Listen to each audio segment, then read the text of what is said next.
আসসালামু আলাইকুম ভিউয়ার্স, জানিয়ে দিব সর্বশেষ সংবাদগুলো।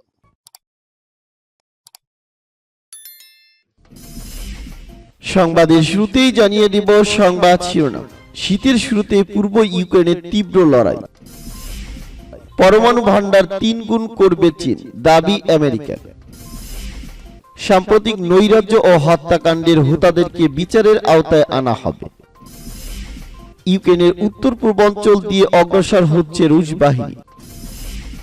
এবং জানিয়ে দিব সর্বশেষ শিরোনাম। দক্ষিণ কোরিয়ার আকাশ সীমায় চীন রাশিয়ার যুদ্ধ বিমান। এতক্ষণ শুনছিলেন সংবাদ শিরোনাম, এখন শুনবেন সংবাদের বিস্তারিত। তো বন্ধুদের কাছে রিকোয়েস্ট হল এই ভিডিওতে একটা লাইক দিবেন, আর ভালো লাগলে অবশ্যই বন্ধুদের মাঝে শেয়ার করে দিবেন। শীতের শুরুতে পূর্ব ইউক্রেনের তীব্র লড়াই। শীত জেকে বসতেই ইউক্রেনের পূর্বাঞ্চলে লড়াই আরো তীব্র হয়েছে রুশ ও ইউক্রেনীয় বাহিনী। দক্ষিণের খেরসন সহ আরো কয়েকটি অঞ্চলে বিপর্যয়ের মুখে পড়ে পূর্ব দিকে ক্ষেপণাস্ত্র হামলা জোরদার করেছে রাশিয়া। কিয়েভ সহ একাধিক শহরে জ্বালানি সেক্টরকে লক্ষ্যবস্তু করায় ইউক্রেনের অনেক জায়গায় বিদ্যুৎ ও পানির সংযোগ বিচ্ছিন্ন। ইউক্রেনের পররাষ্ট্রমন্ত্রী দিমিত্রি কোবেলা বুধবার বেসামরিক অবকাঠামো রক্ষার্থে শিগগিরই যুক্তরাষ্ট্রের তৈরি প্যাট্রিয়ট ক্ষেপণাস্ত্র প্রতিরক্ষা ব্যবস্থার প্রয়োজন। ইউক্রেনে রাশিয়ার হামলা 9 মাস চলছে, কিন্তু অর্জনের খাতা অনেকটাই শূন্য মস্কের। কিছু জায়গা দখলে নিলেও এখন হাতছাড়া হচ্ছে। ফলে ইউক্রেনীয় ভূখণ্ডে চলমান অভিযানে মনোবল ভেঙে পড়েছে রুশ বাহিনীর। মার্কিন পররাষ্ট্রমন্ত্রী অ্যান্টনি ব্লিকেন বলেছেন, রুশ প্রেসিডেন্ট ভ্লাদিমির পুতিন ইউক্রেনের বেসামরিক জনগণের উপর তার ক্ষোভ প্রকাশ করেছেন। তবে তার এ ধরনের কৌশল ইউক্রেনের জনগণকে বিভক্ত করতে ব্যর্থ হবে বলে মনে করেন তিনি। বুখারেস্টে পশ্চিমা সামরিক জোট ন্যাটোর পররাষ্ট্রমন্ত্রীদের শীর্ষ সম্মেলনের পর সংবাদ সম্মেলনে আরো বলেন, বিদ্যুৎ ও পানি এসব এখন পুতিনের নতুন লক্ষ্যবস্তু। তিনি তীব্রভাবে হামলা করাচ্ছেন। এটি ইউক্রেনের জনগণের প্রতি চরম বর্বরতা। ন্যাটোর পক্ষ থেকে ইউক্রেনকে উন্নত আকাশ প্রতিরক্ষা ব্যবস্থা সরবরাহের ঘোষণা এসেছে। প্রেসিডেন্ট জেলেনস্কি পশ্চিমা জোটটির কাছে দীর্ঘদিন ধরেই শক্তিশালী প্রতিরক্ষা ব্যবস্থা চেয়ে আসছেন। পুতিন ঘনিষ্ঠ রুশ পররাষ্ট্রমন্ত্রী মারিয়া জাখারোভা অভিযোগ করে বলেন, দেখা যাচ্ছে ইউক্রেন সংকট সমাধানে কূটনৈতিক ও রাজনৈতিক কোনোভাবেই আগ্রহী নয় ন্যাটো। ইউক্রেনের পূর্বাঞ্চলে অবস্থিত দোনেতস্ক একটি ডোনবাসের একটি গুরুত্বপূর্ণ শিল্পোন্নত শহর। ইউক্রেনের সশস্ত্র বাহিনী জেনারেল স্টাফ বুধবার রাতে বিবৃতিতে বলেন, দোনেতস্ক অঞ্চলে সবচেয়ে বেশি লড়াই হচ্ছে। রুশ বাহিনী আরো অগ্রগতির চেষ্টা করছে। বাখমুত পার্শ্ববর্তী সোলেদার ও অপিটন সহ কয়েকটি শহরে গোলাবর্ষণ থেমে নেই।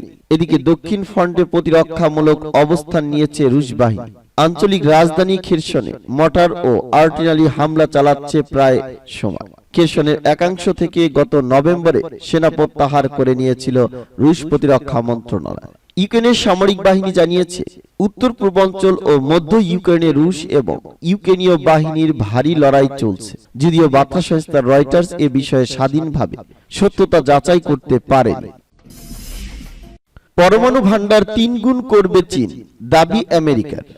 গতকাল আমেরিকান কংগ্রেসে পেশ করা একটি রিপোর্টে দেশটির প্রতিরক্ষা দপ্তর দাবি করছে, গত বছর থেকে চীন নিজেদের প্রতিরক্ষা ব্যবস্থা আরো জোরদার করার পরিকল্পনা নিয়েছে। চীনের পিপলস লিবারেশন আর্মির দখলে আপাতত 400-র বেশি পরমাণু অস্ত্র রয়েছে। নিজেদের পরমাণু অস্ত্রের ভান্ডার এভাবে বাড়তে থাকলে 2035 সালের মধ্যে চীনের প্রতিরক্ষা মন্ত্রকের কাছে অন্তত 1,500 পরমাণু অস্ত্র থাকবে, যা বর্তমান সংখ্যার প্রায় 3 গুণ। প্রতি বছর আমেরিকা কংগ্রেসে চীনের প্রতিরক্ষা সংক্রান্ত একটি রিপোর্ট পেশ করে পেন্টাগন। সেখানেই বলা হয়েছে 2020 সালে নিজেদের পরমাণু অস্ত্র কর্মসূচি নিয়ে বড় সিদ্ধান্ত নেয় বেইজিং।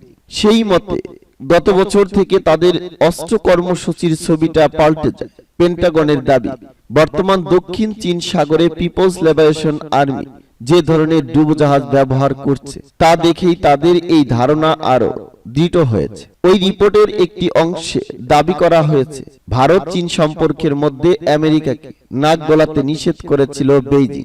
বছর 2 আগে ভারত চীন সীমান্তের নিয়ন্ত্রণ রেখা বরাবর দু দেশের মধ্যে যে উত্তেজনার আবহ ও সংঘর্ষের পরিস্থিতি তৈরি হয়েছিল, তাতে আমেরিকার শীর্ষ আধিকারিকদের হস্তক্ষেপ করতে বারণ করে দেয় চীনের শি জিনপিং সরকার। সাম্প্রতিক নৈরাজ্য ও হত্যাকাণ্ডের হোতাদেরকে বিচারের আওতায় আনা হবে। ইরানের প্রেসিডেন্ট বলেছেন, নৈরাজ্য, হত্যা ও নিরাপত্তাহীনতা সৃষ্টিকারীদেরকে বিচারের আওতায় আনা হবে।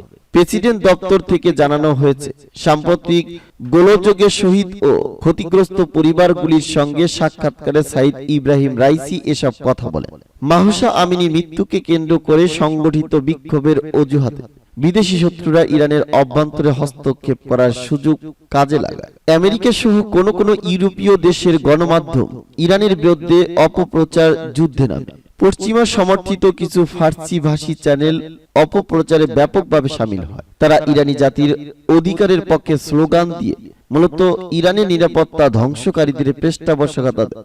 অপরদিকে ইরানের কোটি কোটি জনতা রাজপথে নেমে তাদের দেশ ও সরকারের সমর্থনে মিছিল করে। ওইসব মিছিল থেকে নৈরাজ্য সৃষ্টিকারীদের বিরুদ্ধে প্রতিবাদ জানিয়ে স্লোগান দেয়। প্রেসিডেন্ট রাইসি আজ বৃহস্পতিবার কুর্দিস্তান প্রদেশ সফরকারে এই প্রদেশের নিরাপত্তা, শহীদদের পরিবার এবং সাম্প্রতিক দাঙ্গায় নৃশংসতা ও বর্বরতার শিকার কিছু সৈনিকদের সাথে বৈঠক করেন।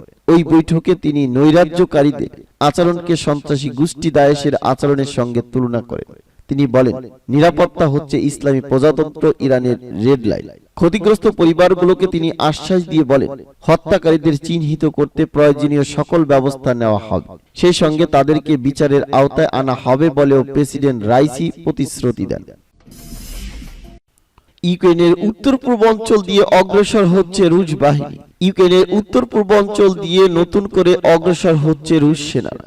একই সঙ্গে দেশটির দক্ষিণ অঞ্চলে বড় ধরনের হামলার পায়তারা করছে বলে দাবি করেছেন প্রেসিডেন্ট জেলেনস্কি। এদিকে ইউক্রেনের গুরুত্বপূর্ণ অবকাঠামোতে হামলা চালালেও চলমান যুদ্ধ জয়ে পুতিনের পরিকল্পনা ব্যর্থ হয়েছে বলে মন্তব্য করেছেন মার্কিন পররাষ্ট্রমন্ত্রী অ্যান্টনি ব্লিংকেন। ইউক্রেন জুড়ে সম্প্রীতি যুদ্ধের কৌশল কিছুটা পরিবর্তন করেছে রাশিয়া। ইউক্রেনের জ্বালানি ও বিদ্যুৎ স্থাপনা লক্ষ্য করে ব্যাপক হামলা চালায় রুশ বাহিনী। এতে অন্ধকারে ডুবে যায় দেশটির বেশ কিছু অঞ্চল, বিদ্যুৎ বিচ্ছিন্ন হয়ে পড়েন বহু মানুষ।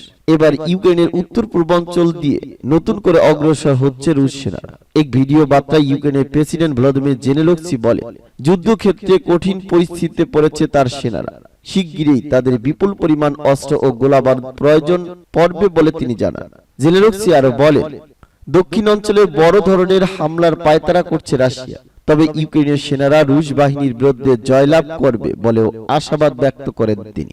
ইউক্রেন জুড়ে গুরুত্বপূর্ণ অবকাঠামোগুলোতে হামলা চালিয়েও চলমান যুদ্ধে জয়ের পরিকল্পনা ব্যর্থ হয়েছে পুতিনের। হামলায় বিদ্যুৎ ও পানি সরবরাহ ব্যাপকভাবে বাধাগ্রস্ত হলেও পরিস্থিতি এখনো কিয়েভের নিয়ন্ত্রণে আছে বলে মন্তব্য করেন মার্কিন পররাষ্ট্রমন্ত্রী অ্যান্টনি ব্লিংকেন। চলমান যুদ্ধে পুতিন কৌশলে কাজে আসবে না বলেও দাবি করেন ব্লিংকেন।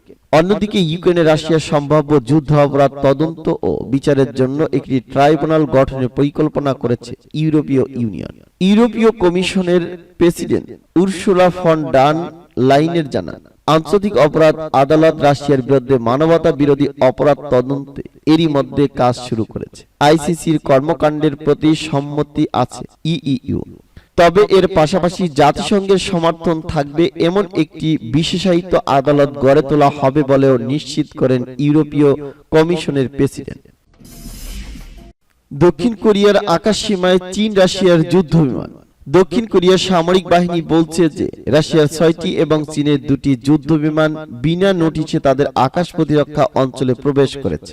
জাপানের সামরিক বাহিনী বলে, চীন ও রাশিয়ার যুদ্ধ বিমান জাপান সাগর, যা পূর্ব সাগর নামেও পরিচিত, তার উপর দিয়ে উড়ার প্রতিক্রিয়া হিসেবে তারাও তাদের যুদ্ধ বিমান উড্ডয়নের জন্য প্রস্তুত রেখেছিল। সৌলের জয়েন্ট চিফ অব স্টাফ জানান, চীনা এই 6 বোমারু বিমানগুলো বুধবার ভোরে দক্ষিণ কোরিয়ার দক্ষিণ এবং উত্তর পূর্ব উপকূলের কাছে কোরিয়া এয়ার ডিফেন্স আইডেন্টিফিকেশন জোনে বারবার প্রবেশ করেছে এবং অবস্থান করছে। তারা আরো বলছে, কয়েক ঘন্টা পরে তারা পূর্ব সাগর থেকে ওই অঞ্চলে ফিরে আসে। রুশ যুদ্ধ বিমান সহ 2টি SU-35 যুদ্ধ বিমান এবং 4টি TU-95 বোমারু বিমান ছিল। সৌল জানিয়েছেন, সব যুদ্ধ বিমান শেষ পর্যন্ত ওই অঞ্চল ছেড়ে গেছে এবং কেউ দক্ষিণ কোরিয়ার আকাশ সীমা লঙ্ঘন করেনি। একটি ADIZ হল একটি দেশের আকাশ সীমার চেয়ে প্রশান্ত একটি এলাকা, যেখানে এটি নিরাপত্তার কারণে বিমান নিয়ন্ত্রণ করার চেষ্টা করছে, কিন্তু এই বিমানটি কোনো আন্তর্জাতিক চুক্তিতে সংজ্ঞায়িত করা হয়নি। জাপানের জয়েন্ট স্টাফ জানায়, বুধবার সকালে চীনের দুটি এই-6 বোমারু বিমান জাপান সাগরে প্রবেশ করে এবং তারপর উত্তরে উড়ে যায়।